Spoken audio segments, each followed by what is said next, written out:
Hello, welcome to Biblio Files, the little show on AADL TV, where we take a few moments each week to discuss a new topic all about books very briefly. My name is Amanda, and I'm joined by Christopher and Lucy, as always. And today we have a special guest, Alex. Alex, thank you so much for joining us. Oh, thanks, you guys. This is going to be a lot of fun. Yeah, so today we are discussing the topic of history. What is a really great book involving history that you've read and would like to share? Lucy, what did you bring today?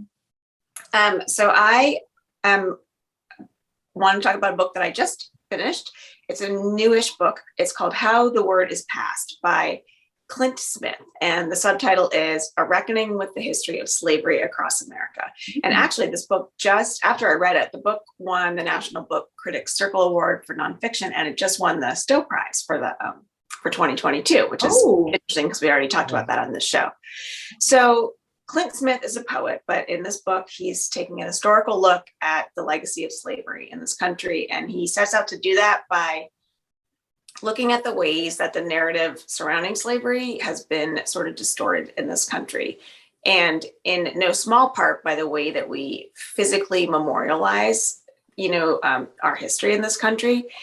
And so he takes a trip or several trips to look at different monuments and physical spaces, mostly in this country, in order to seek a more correct version of history. So it's sort of the New York Times called it a cross-country survey of slavery remembrance. Mm-hmm. He begins in New Orleans, his hometown, which is, there's like a lot of monuments there named after slave owners.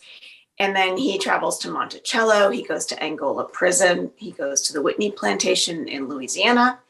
Goes to the Blanford Cemetery, which is a Confederate soldier veterans cemetery. He meets with the sons of the Confederate veterans there. He goes to a Juneteenth celebration in Galveston, Texas.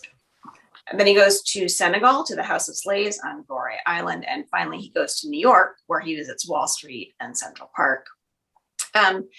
And he's trying to answer the question that, like, how might our country look? How different might our country look if all of us understood what actually happened here? So what makes it a really interesting history book is he goes to a place like Monticello and he's looking at it as a plantation, as a working plantation, and at Jefferson as a slave owner.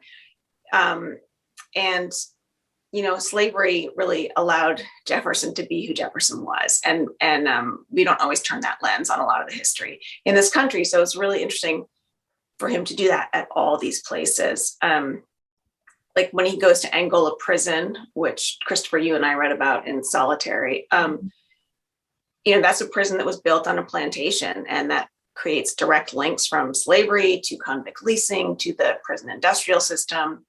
He goes to the Whitney Plantation, which is the first site devoted to the memory of the enslaved in the United States.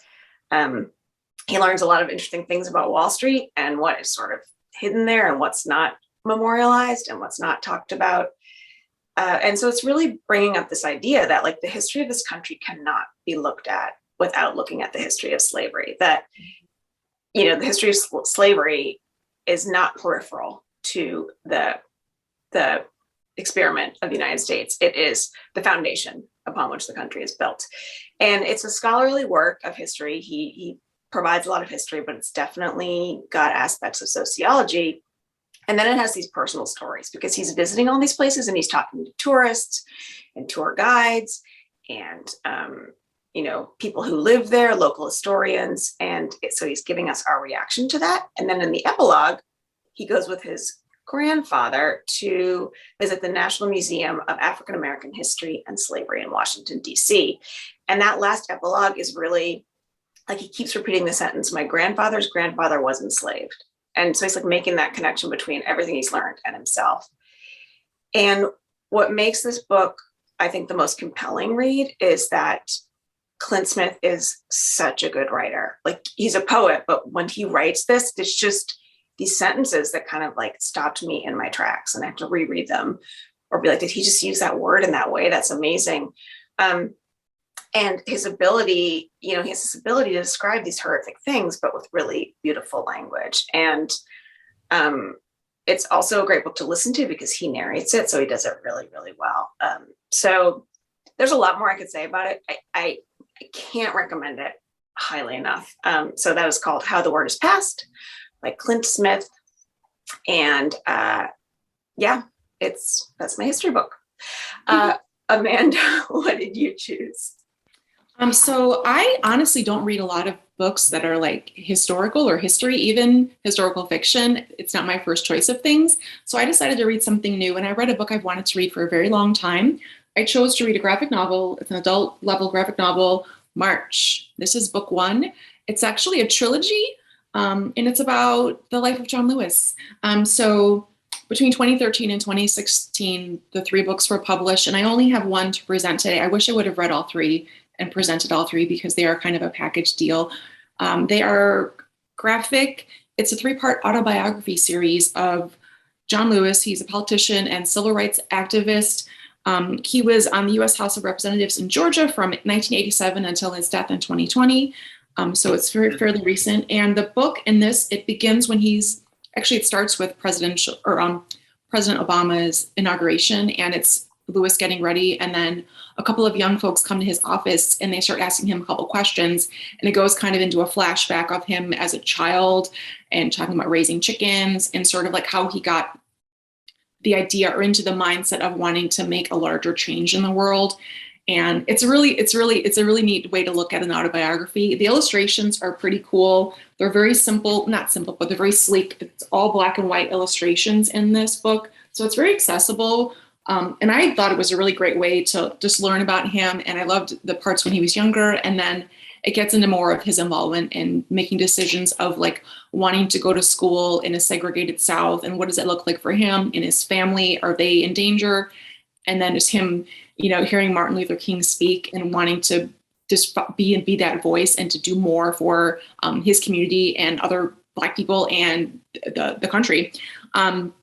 It's about his life and his account of his involvement in those things, but you can't talk about any of the sit-ins or the marches that he's been involved in without talking about the larger civil rights movement and the changes that have happened because of these amazing people in the forefront that have helped create these changes that have made so many impactful changes for the country. So it's book one. Book one is when he was younger, and it goes through 59, and then book two starts in 1961, and book three ends in 1963. So you've got some important moments in history that are just painted in these black and white images, but you've got this heart in this story of John Lewis's involvement and how that all came to start. So this is a great book to start with. It's highly accessible. If you're looking to read more about the civil rights movement, not necessarily John Lewis focus, it's still a great eye into some of those things. And it's a different way to absorb that information. And for me, especially since I'm not into reading a flat out, really long, dense nonfiction history book. I'm sorry to say I'm one of those people. Even when I was younger, history classes were always my least favorite, but I don't want to put it aside and say I don't need to learn history of my country or the world. So for me, this was a really great way to grasp and just learn about more information. And the funny thing is, when I do read these easier, shorter little ways to absorb information, I end up thirsty for that dense book with more information, And I guess there is a 1998, there is a memoir from John Lewis, and it's from 1998, and I forget the name of it. But it's a 1998 memoir, and I'm like, it would be nice to go back and read that. So I really enjoyed the book. March, book one. It won a bunch of awards. It's a very well-known series. I recommend the trilogy even before I've read books 2 and 3 because I need to read those next immediately. Did any of you read the book or the trilogy, Lucy? Did you? No, I haven't, and I've always meant to, so now I will. Yeah, it's been on my to be read list for years, and it's one of those books where I read it and I'm kicking myself for not reading it sooner. Yeah. So that's March, book one. It's John Lewis, Andrew Aden, and Nate Powell writing together. So Alex, what did you bring to share today? So I'm coming from a completely different perspective. I love history. No, this is great. You guys picked really impactful books that sound really interesting. Mine is not frivolous, but it's definitely maybe a little bit lighter. It's Eleanor of Aquitaine by Alison Weir. This is my absolute favorite historical character, partly because, I mean, she was basically the Kim Kardashian of her era.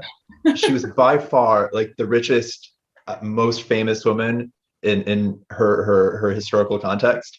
Um, she was a female ruler of a very small, or actually a very large part of southern France. She lived in an era where women had very few rights, though. So wherever she went, whoever she married, she brought her lands with her, and then they were sort of her husband's to do with whatever he wanted. She has so much packed into her life. In an era where it's sort of a common truism that the medieval peasant never went more than however many miles from the village in which they were born. This woman traveled all over the known world. She went on crusade with her first husband, the King of France. Much later in life, when her daughter was in a bad marriage, she made her way all the way down to southern Italy to sort that situation out. Um, when her son needed a wife, she made her way to Spain. I mean, she spent her life on the road. We know almost nothing about the details of her. We don't know what she looked like, or the year in which she was born, or the city in which she was born, just because medieval chroniclers just did not think that that was important information. And the author acknowledges it and explains how difficult it is to write about this particular character, and then does this incredible job where she basically creates this negative space with all this information that sort of forms the shape of a woman and the contours of this person's life. It's an interesting read. There's nothing flashy about the title, the cover, or the style in which it's written, but just there's so much going on and so much political tumult, and her life, like, she's married to the King of France. She basically divorced him, and it seems like she did that on her own, and then married the future King of England. So all of a sudden, southern France is in the English sphere instead of the French, and it creates all kinds of complications. Medieval men just really did not know what to do with her. Pretty much everything she did generated scandal, and there were all these crazy rumors about her life, and honestly, just straight up like sex scandals about her husbands, her sister, her sons. And it's just kind of pulpy and entertaining in that sort of way, but also extremely informative. This is, even if you're born into incredible privilege, if you happen to be a woman with a mind of her own, these are the obstacles you would have to bump up against. And there are so many different parts of her life. She's young, apparently beautiful, and just deeply scandalous. And then in her middle years, she sides with her sons in a couple of rebellions against her second husband, and finds herself not locked in a tower like Rapunzel, but like this close. She spends an enormous amount of her life locked in prison, basically, because her husband just could not afford to let her loose. She was just too much trouble. That's a horrible way of saying it. She had agency in an era where women weren't able to have agency, and he was not able to deal with that. But then she hits this patch in later life where all of a sudden she's like, I don't know, like Dame Maggie Smith, just so universally loved and universally trusted. Like her, her two of her sons ended up being King of England, and if they had to go off and fight a foreign war, they would give her the keys to the kingdom and let her run it in a way that she was not ever able to run her own affairs on her own. And there's like these weird contradictions like that. And just the arc of her life is just so interesting, that it ends up being a real page turner, even though it's written like very serious history. And as you can tell, I'm just like, so excited about it. But yeah, that's what I've got this time around. What about you, Christopher? Well, I read a book that was so much fun, and I've never really read a book quite like this. It's by Florian Illies, 1913, The Year Before the Storm. And I thought it was going to be quite a serious look at Europe before World War I. And instead, it just made me laugh on every page.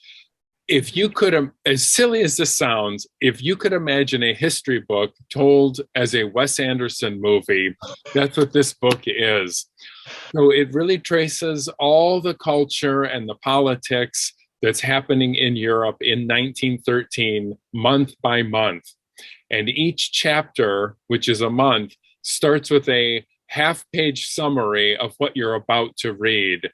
And it's, you know, I pulled one out because it was so funny. So I'm just reading half of this for August. Georg Trakl attempts to take a holiday in Venice. So does Schnitzler. Rainer Maria Rilke is in Hellegundum and receives a lady visitor. Picasso and Matisse go horse riding together. Franz Marc is presented with the gift of a house-trained deer. No one does any work. And then it goes through all of these intersecting lives in writing and art and music, and so much is going on. Even there are some imagined possible intersections. So at one point, Kafka is writing to his girlfriend in Berlin, and Einstein is also in Prague writing to his girlfriend in Berlin. And the author, Florian Illies, says, you have to wonder if these two letters didn't end up in the same mailbag at some point. So it's told with diary excerpts and letters, and it's just so funny, so scandalous.